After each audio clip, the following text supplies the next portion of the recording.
Okay, are we live? I think we are live.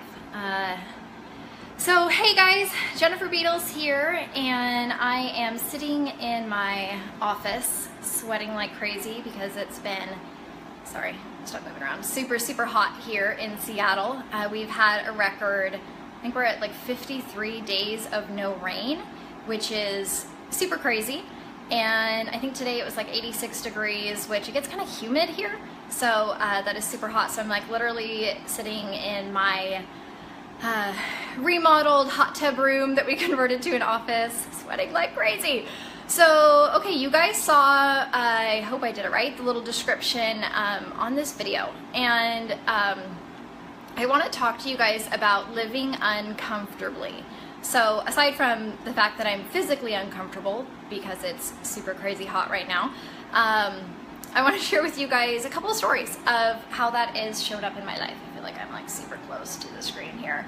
That's my little air conditioner unit there, as you can see, super ghetto. But anyways, okay, so really quick background. So I got into real estate, I got licensed in 2009, and I was kind of working with friends and family. I really didn't want to be a real estate agent. I got licensed because I wanted to be able to buy rental properties and like represent myself, right? I wanted to be able to go in any property that I wanted, you know, use the commission for the down payment so I could buy these rental properties. And so friends and family started saying, hey, can you represent me? And I am kind of one of those people that are like super honest sometimes to a fault. And I was like, yeah, sure, you know, I really don't know honestly what I'm doing, but I will help you. So in those first, I think 6 months, I had sold like 6 houses. And I was thinking, this is super interesting.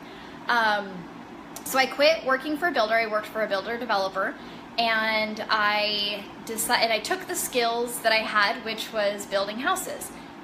Totally random. But at the time in 2010, I was like, hey, there's a bunch of projects that are out there that have like foundations in the ground, or were like half-built houses because the builders were losing a lot of their inventory. So that was one of my first examples of getting uncomfortable. So I technically knew how to build a house, but I had never actually like bought the land and, you know, seen the entire project through from like an investment or like a builder standpoint or developer standpoint. I had always kind of worked under the builder to do that. So anyways, I got super uncomfortable. I called friends and family and I was like, hey guys, I have this 4 townhouse unit project in, you know, one of the cities that we live near. And I said, I think we're gonna need about $700,000 to build this thing out. I had recruited my former superintendent at the, you know, company that I worked for, and I said, hey, took him to Denny's of all places, right? Super classy. And I said, hey, if you will build these townhouses for me, I will continue to find, you know, new construction projects, and, you know, you go be my builder. So anyways, he was convinced, and he's like, yeah, okay. He's like, I will, you know, build these things for you, and you know, I'll start this business. He was literally at that time about to go work for Home Depot because there was just no building jobs that existed out there. So anyways, I lost sleep for probably the first few months. I was literally like, I have absolutely no business being a real estate developer. I, you know, have seen the building process, but I literally have no business doing this. And then I get a call one day from somebody that I had hired to, it was, you know, townhouses, so they were condos, to put the budget together. And she says, hey, Jennifer, just so you know, FHA and conventional changed the lending laws. So we can only actually sell half of the units FHA, and the others have to be conventional. And oh, by the way, you have to do a pre-sale before you can actually close. And I was like, oh crap, how am I gonna get, you know, how are we gonna do that?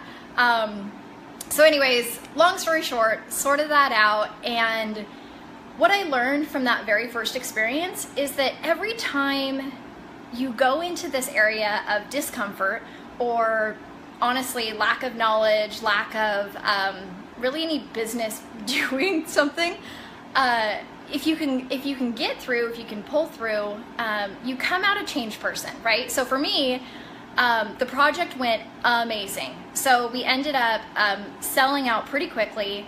And again, this was like 2010, right? So the market wasn't great.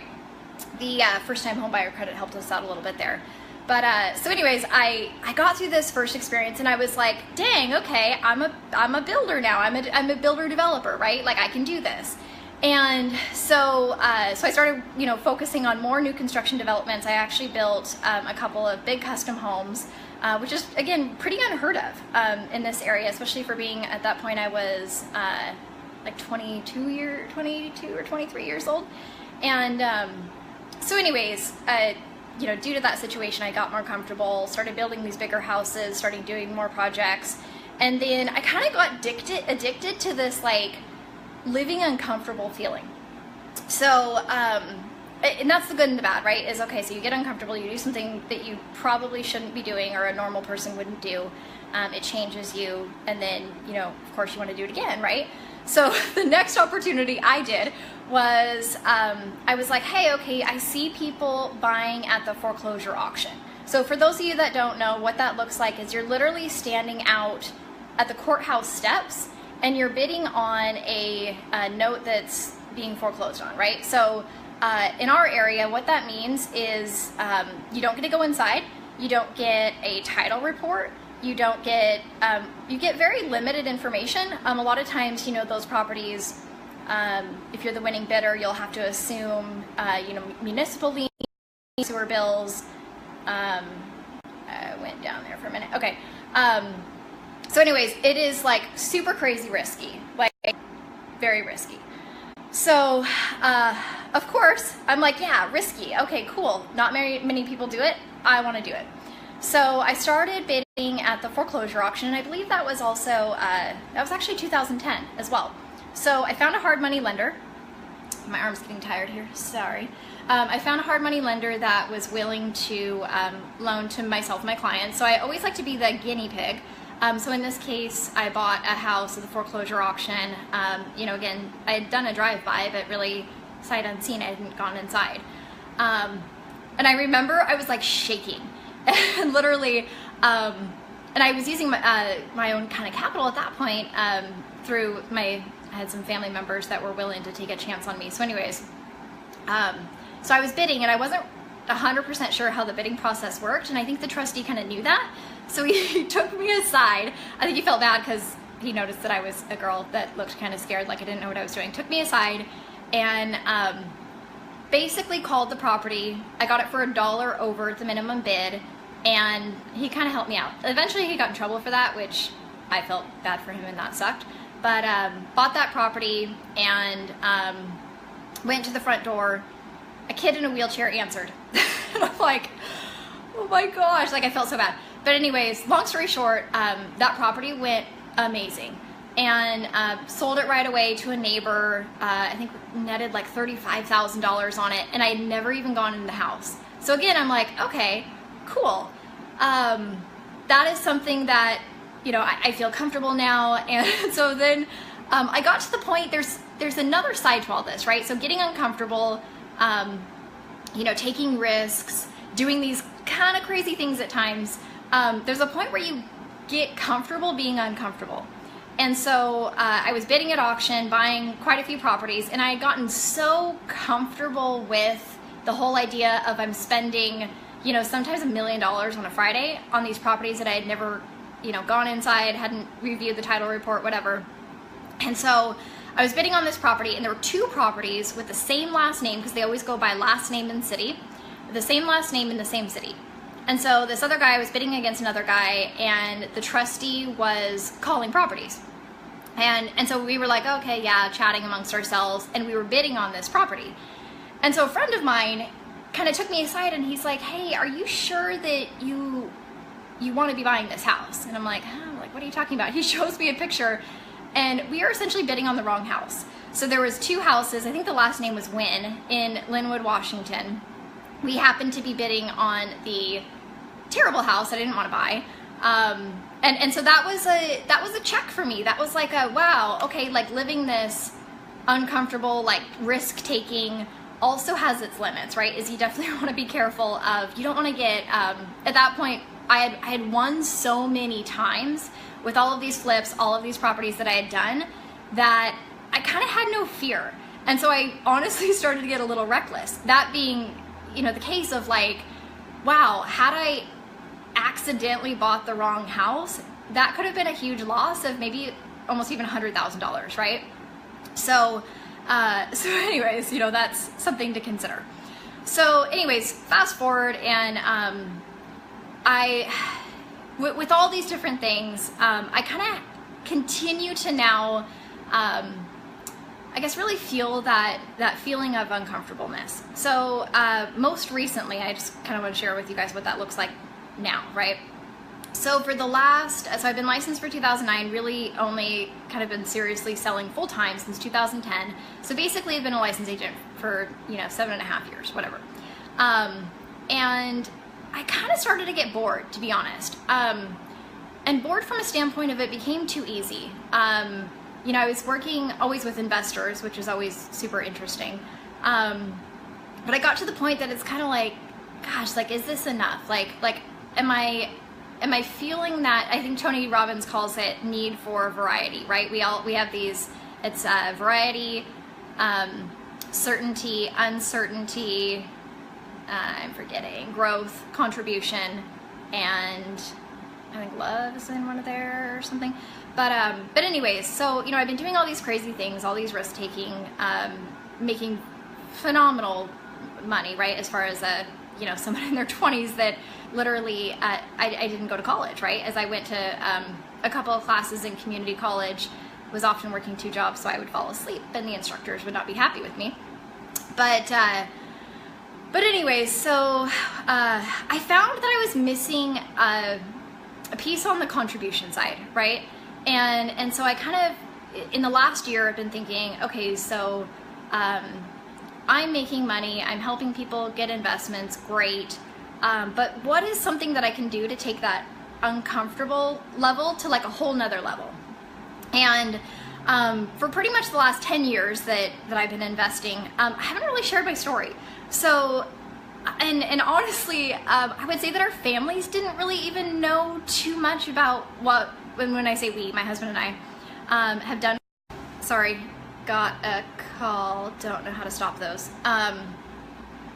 Hope that didn't ruin it. But anyways, so we weren't sharing with anyone about our personal investments. I always kind of thought it was weird. Like, I never really wanted to sound like I'm bragging about all the rental properties we have and all the investing we're doing. And so, like, literally, we just didn't tell anyone. And so I came up with this idea, and I sat down with my husband and I said, hey, I feel like I can serve my need of contribution that I'm missing and get super uncomfortable at the same time if I start telling people, you know, what we have and what we do and how we've done it. And he was like, yeah, okay, cool, sounds great, good luck with that. like my super supportive husband does. And so anyways, I was like, okay, but I want you to understand that like this is gonna be out there. And he's like, okay, well, like, tell me more about that. And I said, well, I think I want to start a blog, because I think that if I start a blog or put it online or whatever, like, I don't know if anyone's going to read it. I don't know if it'll be even like useful to anyone, but I'm just going to share everything. And if even just one person reads a strategy or our story and it helps them, then it's, you know, a good deed. Great. And he's like, okay, cool. And I said, and I'm going to share all of our cash flow, exactly all of our expenses, and I'm like, and I'm not gonna hold back. And he was like, whoa, hold on a second, like, you're gonna like put out there like our personal finances and all this stuff? And I said, yeah. And I said, you know, I think I've learned from really amazing mentors, and I've learned from a lot of my investor clients, and they haven't held back, right, for me. So I feel like if I'm gonna do this and I'm gonna get really uncomfortable, I'm gonna have to be an open book. I'm gonna share what our mortgage costs are, what our rehab costs are, and literally like how much money we make every month on these properties, and I'm just gonna do it. So anyways, I think it was January 1st, I changed the blog to live. And I remember like feeling like, wow, this is super uncomfortable. This is like crazy to think that our, you know, one of the posts that I do every month is our cash flow and net worth statement, where I like literally tell people like, hey, you know, here's the value of our properties, here's our current mortgage balances. And actually, if you guys, I've been kind of hiding this, but this is my giant whiteboard that tracks all of this right behind me. You probably can't read it because I think it's backwards. But anyways, I look at this every day, right? So every day I'm like, okay, how can I get better? How can I make more income of my properties and do all of that? But anyways, so I put this information out there and I was shocked. So I started getting these, you know, little emails here and there. I don't apparently know how some people find this blog, but anyways, because I don't know how to market it and the website looks terrible because I have no experience in web design. But anyways, so I started getting these really cool emails and people were like, hey, wow, thank you so much. I've always wanted to invest in rentals, but I didn't know where to start. And I read every blog on your website and now I'm going to go do this, or now I'm going to go do that. And it was like, that is the feeling of contribution that I've been missing. And honestly, it's still super uncomfortable. It's still weird to me. Like, I've had a couple of people like ask, you know, very specific questions, or I've actually been on a couple podcasts, which is also super crazy weird and awkward and uncomfortable. And so it's kind of weird. So I'm kind of living in this like honestly like awkward, uncomfortable state just permanently now.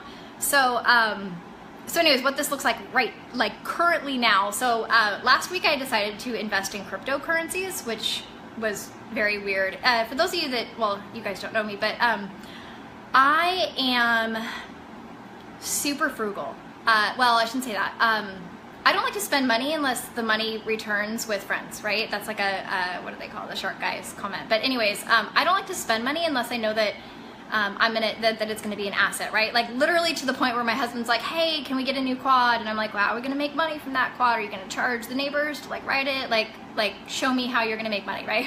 So anyways, so what I've been doing lately is hyper focusing on this uncomfortableness, and basically I've been doing it a lot with investing. So yesterday I invested in a hard money loan for $5,000 to a random guy in Indianapolis. That was fun. I hope that turns out good. Earlier today at about like 3 o'clock, I, super uncomfortable, was actually pitched a equity deal for a lending platform for Amazon sellers. And I honestly didn't know what I was doing, right? So like they were pitching me as an investor investing in this platform. And I like prepared with these list of questions, right? And I was like Googling like questions to ask companies when they are raising money, right?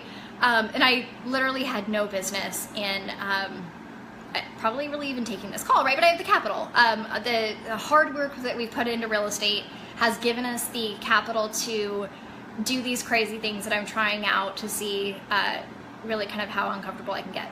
And so it's interesting.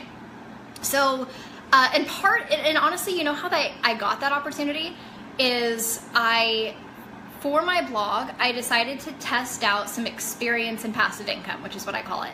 And so I take a certain percentage of the rental income that gets produced, and I invest it in things that I like learn about, and then I share about it, right? So I share with people, hey, I invested in this platform called Upfund.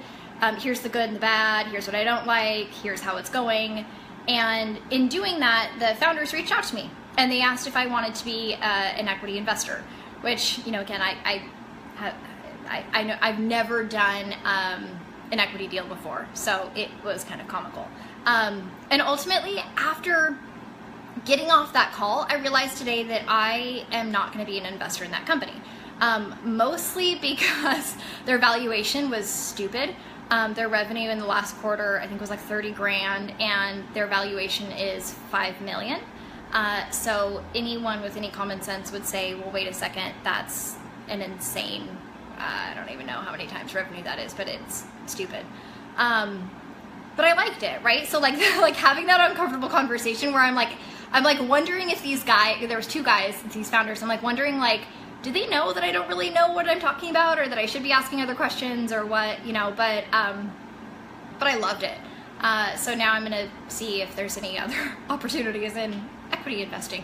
on that side. But anyways, I get some questions on crypto. So yeah, so I didn't go with Bitcoin. My opinion was that it was a little overpriced as of last week, and then of course it's gone up like I think over $100, so I was clearly wrong on that. I think the long-term play on cryptocurrency is I think that there's eventually going to be a winner, and my husband is looking at me, and I don't know which company is going to be the winner, but I think it's the wave of the future. And so I'm taking a small, again, percentage of the passive income from the rentals, and I invested in Litecoin and Ethereum. I think it's how you say Ethereum.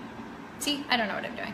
But anyways, and then I think I might invest in Bitcoin as well. But I'm doing a lot of research, super interesting. I am absolutely not qualified at all to answer any specific question. So like, don't do what I do, honestly, because I don't know. What else did I do this week? I was also on a call yesterday about investing in a agricultural coffee farm in Panama. Yeah. That's honestly my opinion on that, is I just kind of want to go to Panama and write it off. But super, super interesting play there. So anyways, I'm totally digressing. My point is, my question for you, actually, you guys, is what is something that is like super uncomfortable to you that you would like to do it, but you're avoiding it because it's going to be uncomfortable? Yeah, let's get real here. And I'll be honest with you, so like I've been telling you, of course, you know, all these little stories and everything, but what is super uncomfortable for me that I've been avoiding is any kind of physical exercise or stuff like that. We used to go hiking a lot and stuff like that, but kind of gotten away from it. I see like Marcy, for example, of her doing these triathlons and all that kind of stuff, and I'm like, wow, that's really amazing, and it sounds super uncomfortable.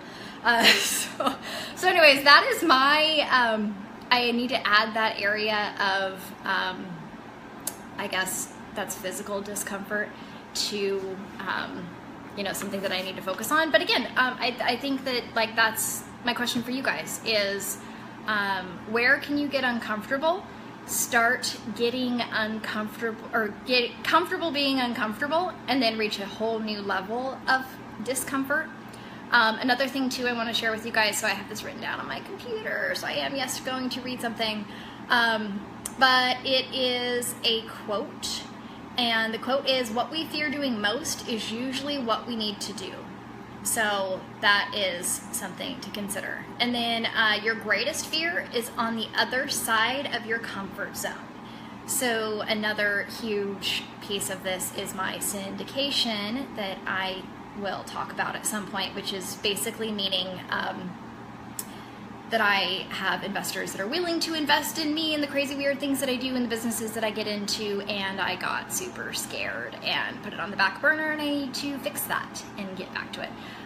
So I see some questions. So yes, I do have a salaried employee. Actually, I have 2 employees. So this is another side project. So I have a startup. So currently I have, I would say that probably, I don't know, 5 to 10 hours a week is looking at investment opportunities outside of real estate.